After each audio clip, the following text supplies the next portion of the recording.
नमस्कार. कथामाला या शृंखलेत आज चतुर्थ कथेचं श्रवण आपण करणार आहोत. कथेचं शीर्षक आहे अहंकार. भगवद्गीतेतील 16व्या अध्यायातील 18व्या श्लोकावर आधारित आपण या कथेचं श्रवण करणार आहात.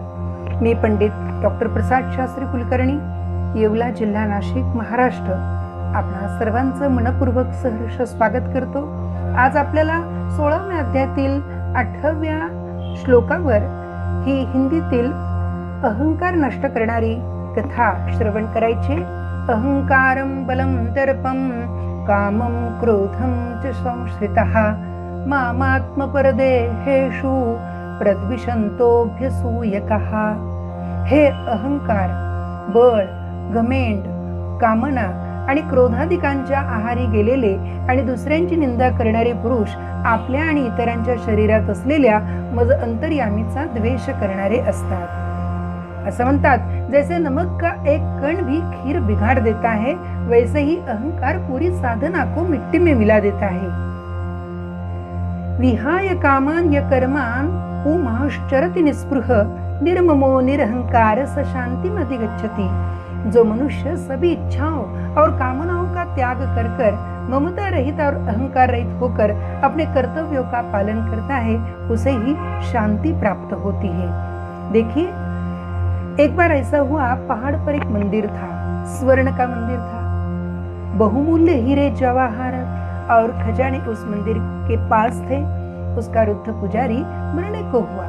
उसने नीचे मैदान में खबर भिजवाई कि नए पुजारी को चुनना है. जो व्यक्ति सर्वाधिक शक्तिशाली होगा वह शक्ति का मंदिर था. जो व्यक्ति सर्वाधिक शक्तिशाली होगा उसकी नियुक्ति हो जाएगी. कौन सर्वाधिक शक्तिशाली है? तो पुजारी ने खबर करवाई, निश्चित तिथि पर जो लोग अपने को शक्तिशाली समझते हो वे पहाड़ की चढ़ाई शुरू करें.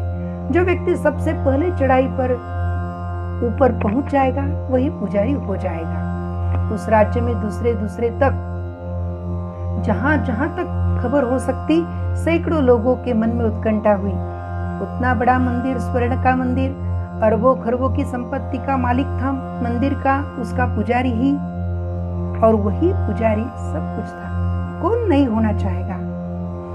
जितने भी शक्तिशाली युवा थे, जिनके मन में भी आकांक्षा थी, एम्बिशन थी, वे सारे लोग इकट्ठा हो गए. कोई 200 जवान जो अपनी अपनी तरह सब तरह से शक्तिशाली थे, निश्चित तिथि पर उस पहाड़ पर चढ़ने लगे तो हर जवान ने एक बड़ा पत्थर अपने अपने कंधे पर ले लिया. वह उनके पौरुष का प्रतीक कि कौन कितने बड़े पत्थर को लेकर चढ़ सकता है. जो जितना शक्तिशाली था उसने उतना ही बड़ा पत्थर अपने कंधे पर ले लिया. पहाड़ की चढ़ाई थी दूर, पत्थर थे भारी, उनके प्राण घुटे जाते थे, लेकिन अहंकार सब कष्ट सहने को तैयार हो जाता है. अहंकार बड़ा तपस्वी, बड़ी तपश्चर्या है अहंकार की. वह राजी था. पत्थरों के नीचे दबे जाते थे. वे भूखे प्यासे 1 सप्ताह की चढ़ाई की. पत्थरों को घसीटने रोकने की भी फुर्सत न थी, खाने पीने की भी फुर्सत न थी, क्योंकि कौन पहले पहुंच जाए. कुछ तो उन पत्थरों के नीचे डूब गए और मर गए, लेकिन पत्थर उन्होंने नहीं छोड़े. मरते दम तक वे पत्थर अपने सिर पर रखे हुए थे. वे उनके पौरुष के प्रतीक थे. वे चिन्ह थे उनकी शक्ति के. कुछ खड्डों में गिर गए, कुछ बीमार पड़ गए, किसी के हाथ पैर टूट गए गिरने से, लेकिन लोग बढ़े जाते थे. किसको फुर्सत थी? जो गिर गया था उसे देखने की. जो गिर गया वह गया. हम आगे बढ़े चले जाते हैं. सब पहाड़ पर चढ़े चले जाते हैं और अपना अपना पत्थर लिए हुए हैं. लेकिन आखिरी दिन, 7वां दिन करीब आ गया. सांझ होने लगी. वे लोग करीब करीब पहुंचने को ही थे. तभी उन्होंने देखा, बड़ी हैरानी की बात है, जो सबसे पीछे रह गया वह आदमी एकदम आगे निकल जा रहा है. दुबला पतला कमजोर आदमी वह सबसे पीछे था, वो एकदम आगे निकला जा रहा है. सब हैरान हो गए, लेकिन सब हंसने लगे. उन्होंने सोचा, इस पागल के पहुंचने का प्रयोजन भी क्या? उसने पत्थर फेंक दिया था, बिना पत्थर भागा जा रहा था.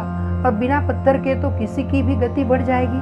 उन्होंने उससे कहा भी कि तुम नासमझ हो, तुम कहाँ भागे जाते हो? आखिर तुम्हारे पहुंचने का फायदा भी क्या? तुम पहुंच भी गए तो तुम्हें कौन मानेगा? पौरुष का प्रतीक कहाँ है? लेकिन उसने तो सुना ही नहीं. वह आगे चला गया. वे सब हंसते रहे कि पागल है, नासमझ है, इसके पहुंचने से कोई फल भी नहीं होने वाला है। लेकिन जब सांझ को वे वहां पहुंचे और सारे पर्वतारोहियों की सभा हुई और उस पुजारी ने घोषणा की कि वह युवक ही सबसे पहले आ गया है और इसको मैंने पुजारी बना दिया है, तो सब चिल्लाए कि कैसा अन्याय है, कैसा अंधेरा है।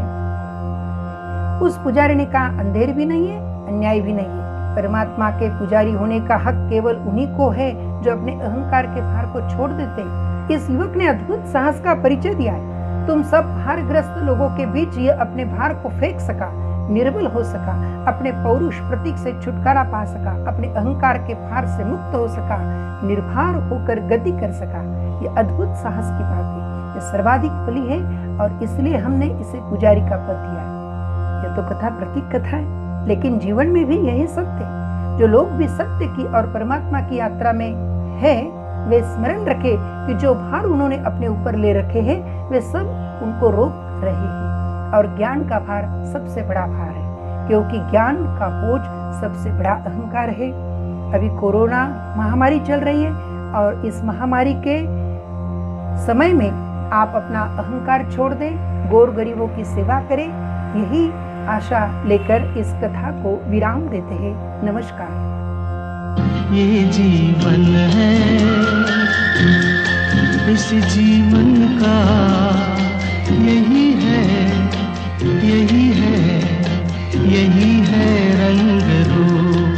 थोड़े गम हैं, थोड़ी खुशियाँ